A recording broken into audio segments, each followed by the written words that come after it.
Assalamualaikum warahmatullahi wabarakatuh. Perkenalkan, nama saya Nepta Dana Putra dengan NIM 14823087. Oke, di video kali ini saya akan menjawab soal ETS dari mata kuliah Manajemen Data dan Keamanan Cyber.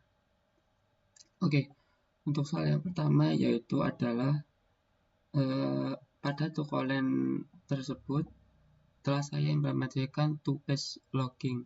Cari dan sebutkan rantai implementasinya dan mengapa two-phase logging diimplementasikan pada toko tersebut. Oke, untuk two-phase logging itu sendiri itu sebenarnya sudah ada di bagian beli produk. Yang pertama adalah ini, yang artinya yaitu ia memulai transaksi setelah dia melakukan perubahan tidak akan disimpan sebagai penyelesaian transaksi, membantu menjaga data tetap konsisten. Nah, terus yaitu ada check stock, ada update stock, dan insert stock, yang artinya yaitu select untuk mengecek jumlah stok dan harga produk berdasarkan ID. Untuk update yaitu mengurangi jumlah stok pada produk saat ada pembelian. Lalu yang untuk insert transaksi yaitu dia menyiapkan catatan transaksi ke dalam tabel, yaitu biasanya berisi informasi tentang pembelian. Terus yang selanjutnya yaitu bagian ini, yang artinya yaitu jika semua langkah berhasil, perubahan pada transaksi akan dicatat atau disimpan. Terus yang terakhir yaitu bagian ini, mengimplementasikan yaitu artinya jika ada kesalahan saat melakukan operasi, sistem akan membatalkan semua perubahan, yang artinya ya ini mencegah data menjadi rusak atau tidak konsisten jika terjadi suatu masalah. Oke, saya di sini akan menjelaskan two-phase logging. Two-phase logging sendiri yaitu adalah pada toko online untuk memastikan bahwa data tetap aman dan akurat saat banyak pengguna melakukan transaksi bersamaan. Terus yaitu memastikan bahwa tidak ada dua transaksi yang dapat mengubah data yang sama pada waktu yang sama, sehingga informasi tetap akurat. Lalu mencegah masalah ketika beberapa pengguna atau user ingin membeli produk yang sama secara bersamaan. Dan yang terakhir yaitu membantu mengurangi risiko kesalahan data dengan memastikan setiap perubahan dilakukan dalam urutan yang benar. Oke, itulah adalah jawaban dari soal nomor 1. Lalu selanjutnya yaitu soal nomor 2 adalah pada toko online tersebut ada kemungkinan belum ada pengamanan penggunaan prepaid statement. Berikan implementasi prepaid statement dan jelaskan bagaimana prepaid statement dapat mencegah SQL injection.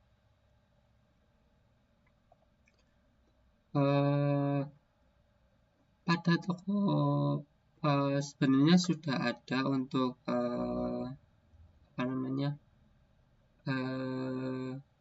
implementasi prepaid statementnya, yaitu ada pada bagian stock, update, dan insert, terus sama check. Untuk prepaid statement sendiri itu yaitu metode yang sangat efektif untuk menyegah serangan SQL. Salah satunya jenis serangan di mana penyerang menyisipkan kode SQL yang berbahaya ke dalam inputan yang seharusnya itu aman. gunanya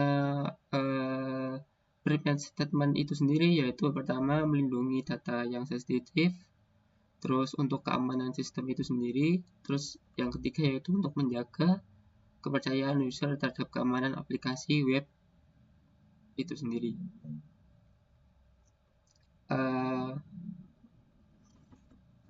Terus yaitu bagaimana prevent statement dapat membantu pencegahan SQL.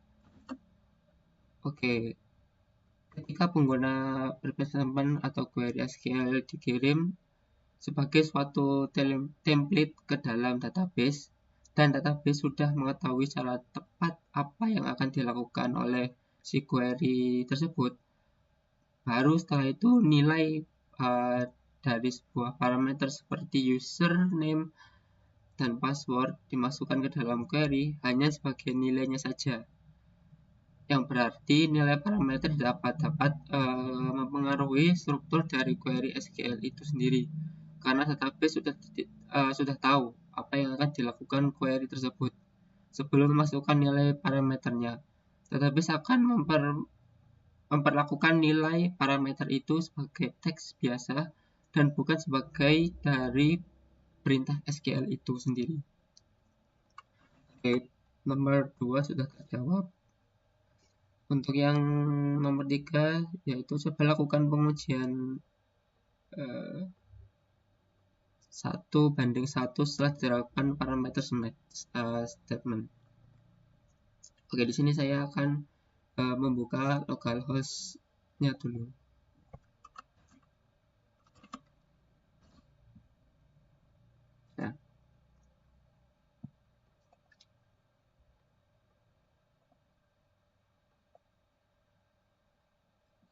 Nah, ini yang perlu diperhatikan. Ini harus di bagian yang ini harus dihapus. Karena nanti tidak akan bisa menginputkan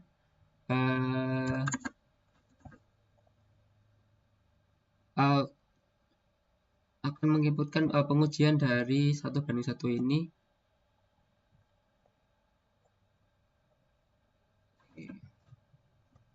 Oke, saya ganti terlebih dahulu.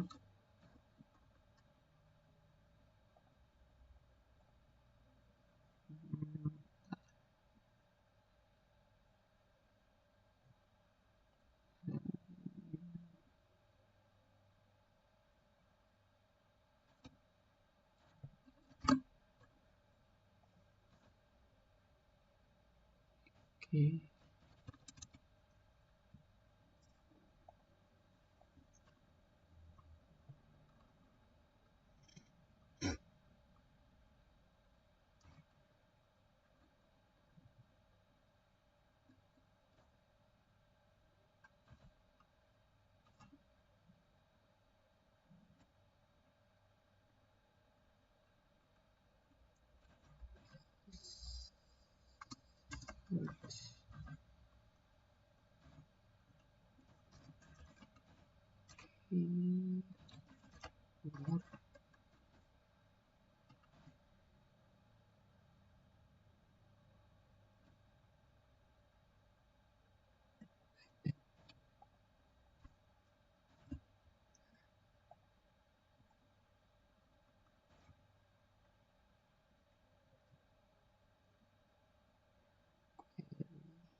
Oke, kita coba apakah bisa.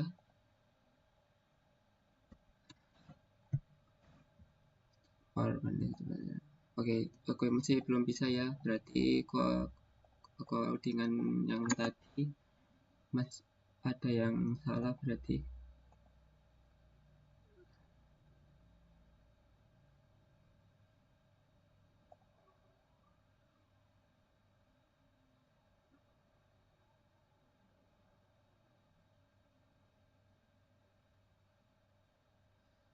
query from query.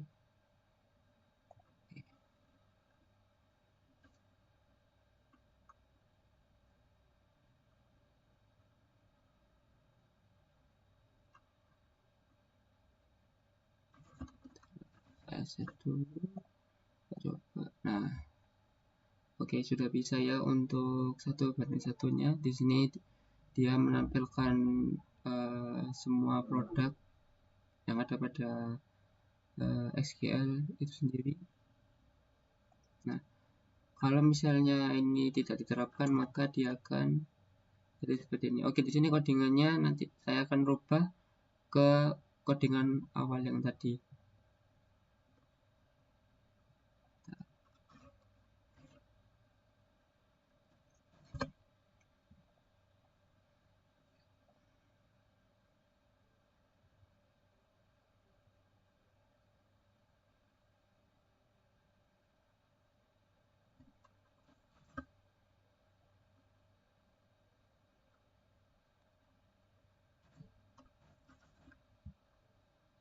Oke, codingannya ini sudah saya rubah ke codingan awal yang tadi.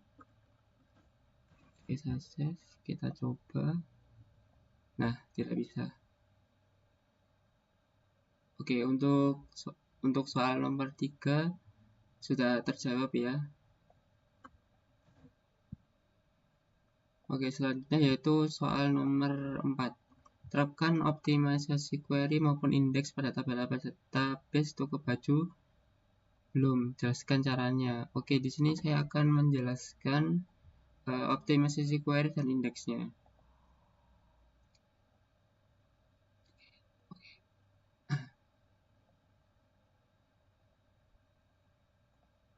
Oke, pertama bentar.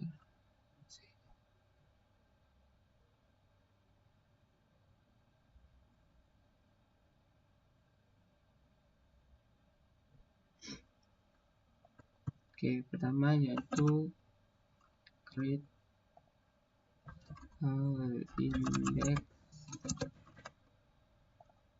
index by product nama product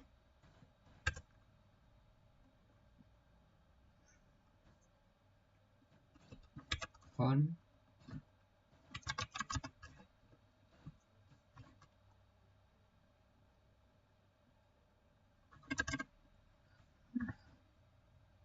coba bisa.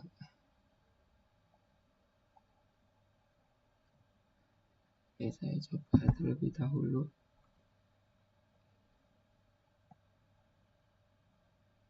Oke, sudah bisa ya. Kita cek ke bagian produk. Nah, ini untuk nama sudah terindeks ya. Nah, terus yang selanjutnya yaitu bagian stoknya. Oke, yang SQL index create index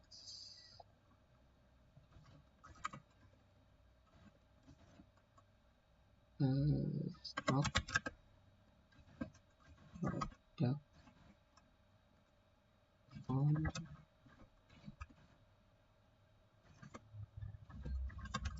product.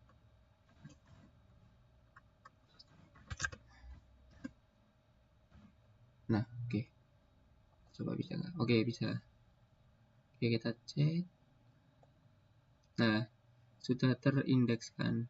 Tujuan dari indeks itu sendiri yaitu dapat mempercepat pencarian data berdasarkan nama atau stok pada produk. Ketika melakukan query untuk mencari produk atau stok dengan nama tertentu, database dapat menggunakan indeks untuk menemukan hasil lebih cepat dibandingkan jika tidak ada indeks. dan yaitu dapat membantu pencarian proses yang lebih efisiensi. Itu saja.